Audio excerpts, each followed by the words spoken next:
Welcome to Seven Trumpets Prepper.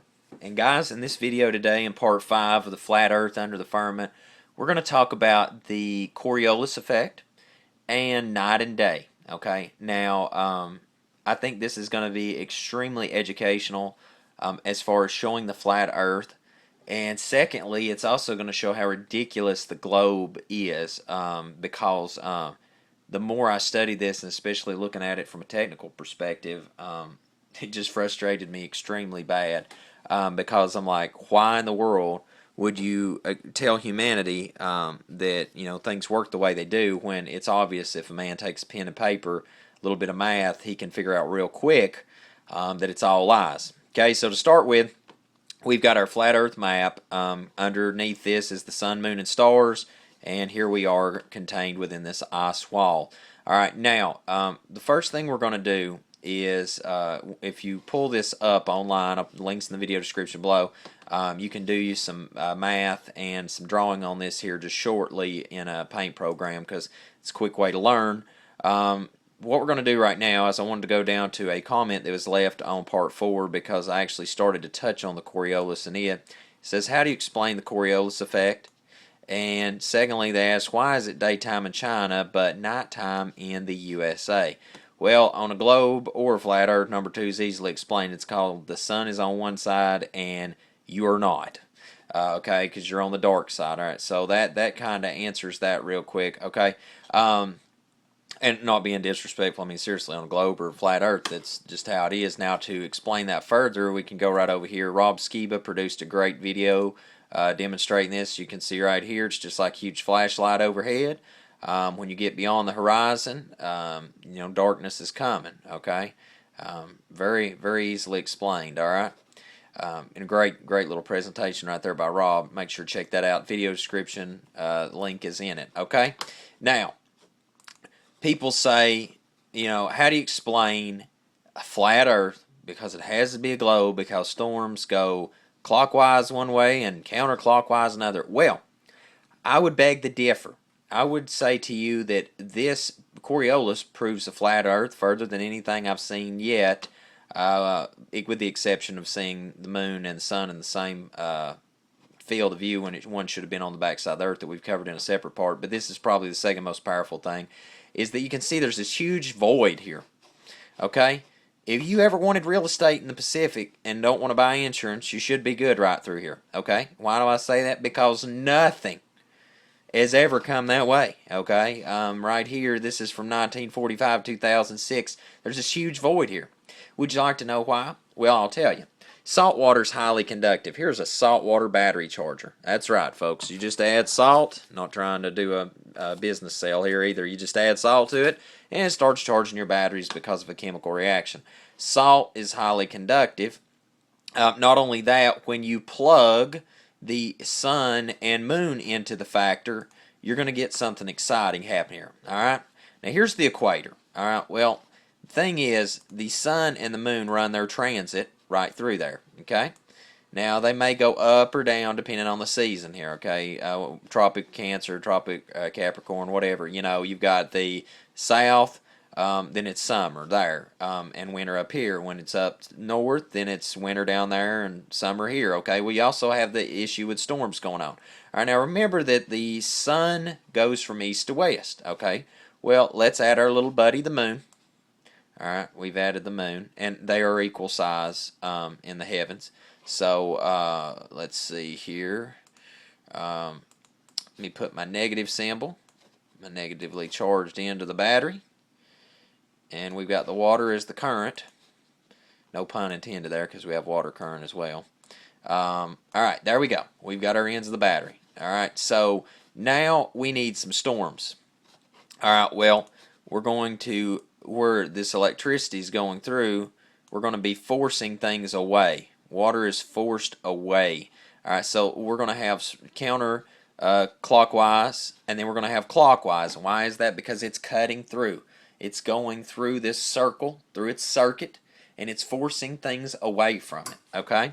And so then it starts to make a lot more sense why that nothing's going on here, all right? Because nothing can go in the way of the positively and negatively charged matter that's moving through here, because it's going to force it away from it one way or another. It's going to force it upwards or it's going to force it downwards, but it cannot stay within this bound.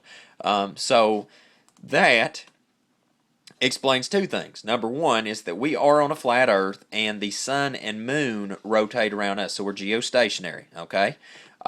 We are not rotating around the sun, because now if we rotated around the sun and we were a globe, problem arises. I have no way of explaining to you the Coriolis effect at that point, and it makes absolutely no sense why that storms north would go one way and south go the other. For that matter, the rotation could even swap on them. Who sets the standard for that? Because it just don't make no sense whatsoever. But now on a flat Earth, with the sun and moon doing their transit for night and day, and the stars in the heavens rotating with them under the firmament, just like they were said in Genesis 1, and we have the storm sails being pushed out of the center line, out of the equator area here, and they're being forced away from the positive and negatively charged post on the battery, rotating around here. All right, the current is being forced away from it. All right, and so therefore you have all these storms going in patterns that they always have away from this area. All right, let's throw this one up in here. I named this Hurricane Lucas. That's Hurricane Lucas. And there's Hurricane Bob. And here's Hurricane NASA, because they're a liar. So we'll have to put something to give them a name there. All right. So anyway, all this junk going right, but it can't go within that center line within the equator, and that's proof of it right there. That's even on a stretched globe model. Take you a gander if you can't get the globe out of your mind. Reconcile that for me, okay? Because right there's no reconciling that. When you put the sun and moon in its proper circuit, it makes absolute perfect sense, because you have the salt water with the sun and the moon. You have got a rotating battery. You really do. You have a rotating battery and current flowing through it, and obviously with an electromagnetic field, anything rising up, with you got the salt water in the air, you've got moisture in the air, and then you've got these storms that form. They cannot go within the post, between the post. Current always has to flow one way. And another interesting thing about that is if you look at it as a battery, and I know I always look at everything technical, but I work in the field of off-grid construction, so this is how I see things, okay? Is if you look at it, current's always flowing one direction. Well, the same here, in a matter of direct current, you have right here, everything is moving forward but away. Forward but away, and it's all going from east to west. Nothing goes from west to east, okay? It's even interesting to me that as the storms turn back, if you ever see a storm turn backwards, hurricane or typhoon, they immediately begin to diminish. And one thing about that is because that as they turn back, they're fighting against electricity. At that point, I know this sounds really absurd, but if you really look at this, and you sit down and you put it together on a flat Earth, it makes perfect sense. A globe, it just makes no sense whatsoever to me, but on a flat Earth, it really does. So that's, ladies and gentlemen, that in a nutshell is Electric Shop 101 plus Geostationary Science Earth 101, and you put those two together, and you have now explained to yourself how night and day works and the Coriolis effect works. You have two battery posts that are rotating around in the heavens, controlling the storm's motion, because that they're moving forward, and that's carrying the current forward, and it also is explaining how night and day continues in a circuit around on the Earth. And I hope that is a help to you. I hope that's a blessing to you. Because, ladies and gentlemen, as that I continue to look at this, that is one of the greatest proofs for a flat Earth in which we live, with a geostationary world in which we live, and the sun and moon rotating around above us. It absolutely puts it in perspective at that point. So I hope that explains Coriolis effect and night and day, and look forward to talking to you in part 6 about the ice wall that surrounds us, the edge of the Earth. because there has been some explorers that have been there and documented it, and really excited to share that with you. So until we see you again here at Seven Trumpets Prepper channel and another Flat Earth video, I hope you have a most blessed day in Yahushua's name.